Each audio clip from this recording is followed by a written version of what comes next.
un coup d'État dans la journée du 27 septembre 2024.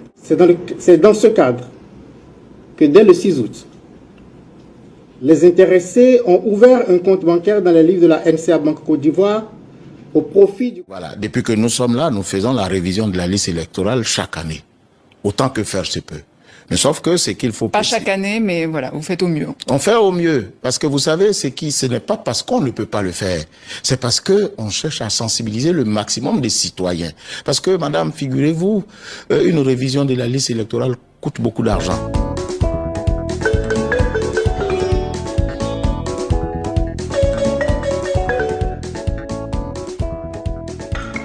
Bompé, tcha tcha tcha. Et vous l'avez vu, mon cher, la maman. Bonsoir les amis. Bonjour, bon après-midi, dépendamment de votre position, les amis. Venons s'affairer un peu. En tout cas, venons s'affairer. Venez, on va s'affairer. Est-ce que vous savez que... Chez les amis, voilà, fait encore. On n'a même pas fini de parler d'affaires de Mali, d'affaires de Burkina. Maintenant, affaires de Bénin. C'est-à-dire qu'Afrique de l'Ouest, là même, on a quel problème même. Les amis, voilà que le 24 septembre, là, aïe, coup d'État au Bénin, qui a été déjoué. Maintenant, c'est le commandant même lui-même, là, qui voulait faire coup d'État le 27 septembre.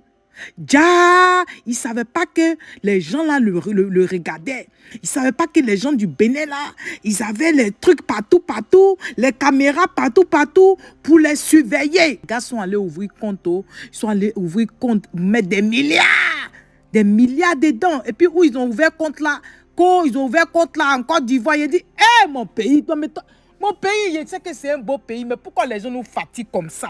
Vous avez tourné jusqu'à... C'est en Côte d'Ivoire, vous êtes allé ouvrir votre compte. C'est en Côte d'Ivoire, vous êtes allé ouvrir votre compte là. Pour faire quoi? Quand vous allez... Non, mais quand même. On n'a qu'à s'y respecter. Les amis, le procureur est sorti là, il a commencé à casser les papos. Il a commencé à expliquer les choses. Je vous laisse écouter le procureur. Dès que ça finit, là, vous allez écouter aussi Cubier, des CEI là. Ça, c'est du côté de la Côte d'Ivoire. Il est passé sur TV5 Monde là. Il est passé là-bas pour aller un peu expliquer les choses, à faire des révisions de la liste électorale. Mon chien, vous allez l'écouter. Donc, sur ce, les amis, je vous laisse affaire des Bénin. Yo, à tout à l'heure, écoutez, bye bye. Le procureur spécial a un point de presse et non une conférence de presse. Quand il aurait fini sa déclaration, on ne connaîtra pas de questions. Je vous prie de bien constater cela.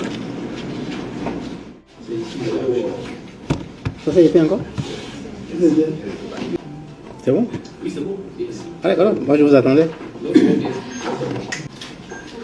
Mesdames, Messieurs, dans la nuit du 23 au 24 septembre 2024, un peu après 1h du matin, l'ancien ministre des Sports, M. Oswald Romeki, a été interpellé au moment où il transmettait 6 sacs remplis de billets de banque au commandant de la garde républicaine.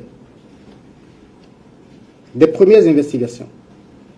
Il apparaît que le commandant de la garde républicaine, ayant en charge la sécurité du chef de l'État, a été entrepris par le ministre Oswald Romeki pour son propre compte et pour le compte de M. Olivier Bokor, à l'effet d'opérer par la force un coup d'État dans la journée du 27 septembre 2024.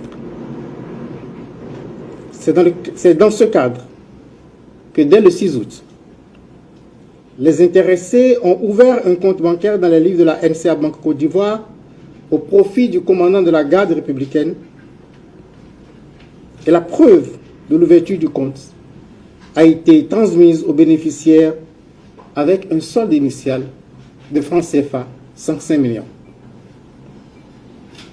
Pour achever de vaincre la résistance du commandant de la garde républicaine, ils lui ont promis et remis le 24 septembre 2024 en espèces une somme de francs CFA 1,5 milliard.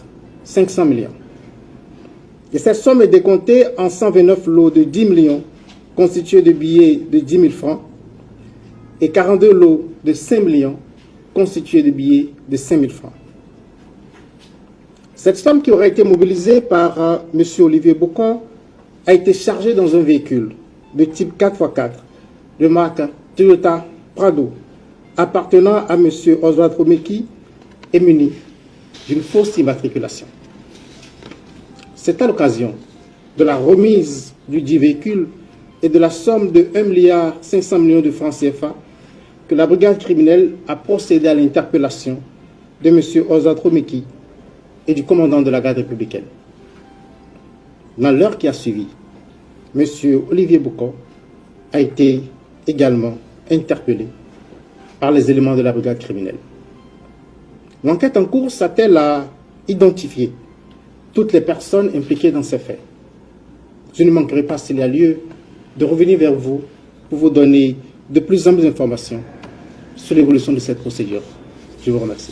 Révision de la liste électorale devait avoir lieu le 30 septembre, mais vu le timing, ce sera impossible. Quelle sera alors la nouvelle date? La nouvelle date, bon, je ne me permettrai pas de la donner parce qu'elle découle du décret qui va fixer la période de l'établissement, de la révision de la liste électorale.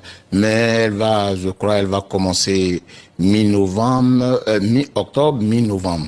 Alors la révision de cette liste électorale ne dure qu'un mois, trop court pour l'opposition. Que répondez-vous à cela? Commençons déjà.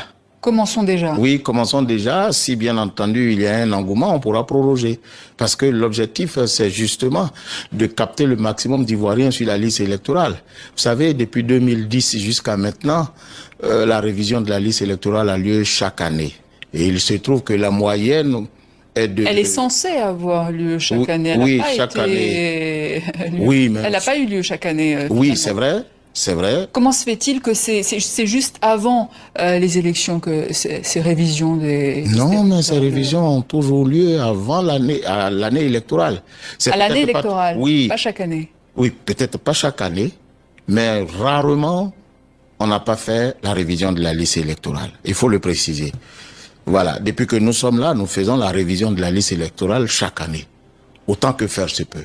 Mais sauf que c'est qu'il faut... Pas chaque année, mais voilà, vous faites au mieux. On fait au mieux, parce que vous savez, ce n'est pas parce qu'on ne peut pas le faire, c'est parce que on cherche à sensibiliser le maximum des citoyens. Parce que, madame, figurez-vous, une révision de la liste électorale coûte beaucoup d'argent, pour un résultat qui ne mérite même pas d'être annoncé ici. Mais la moyenne est de 150 à 200, 250 000 personnes par révision. Là où on s'attend au moins à 1 million, 2 millions de personnes. Mais justement, comment captiver ces de nouveaux inscrits? Mais voilà tout l'intérêt du report des révisions de la liste électorale pour sensibiliser le maximum des citoyens, pour comprendre l'intérêt de leur inscription sur la liste électorale. D'où notre présence à Paris ici, pour exhorter les concitoyens qui habitent la France pour leur demander de venir s'inscrire sur la liste électorale. Et c'est pour cette raison que sur le territoire national, nous faisons la même opération, sensibiliser, sensibiliser, sensibiliser.